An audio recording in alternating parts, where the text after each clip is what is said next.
Hi குட்டி பசங்களா, நான் தான் பால் வந்திருக்கேன். என் கூட சத்தமாவையும் கூட்டிட்டு வந்திருக்கேன். வாங்கடா. அம்மா கிட்ட சொல்லி சத்து மாவு வாங்கி கலக்கி குடிங்க. சத்து மாவு உங்க கூட பேசணும்டா.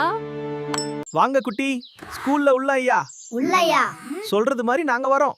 நான் தான் ராகி, கம்பு, கொள்ளு, பொட்டுக்கடலை, திணை, சம்பா கோதுமை, நிலக்கடலை, ஜவ்வரிசி, சோளம், மக்காச்சோளம், பாசிப்பயிறு, ஏலக்காய், பாதாம், முந்திரி, சிவப்பரிசி, ராஜா வீட்டு அரிசி, சாரா பருப்பு, சோயா, கசகசா இவையெல்லாம் சேர்ந்தா சத்து மாவு நாங்க தயார்.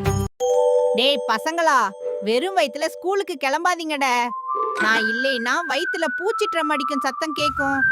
பாலுல சத்து மாவை கலந்து அம்மா கிட்ட கேளு. பாலு சத்து மாவு குடிச்சா புத்தி கூர்மை. நாங்க உங்க வயித்துக்குள்ள போனா நீங்க தான் சூப்பர்மேன். உங்க டீச்சருக்கு நீங்க பாடம் எடுக்கலாம்.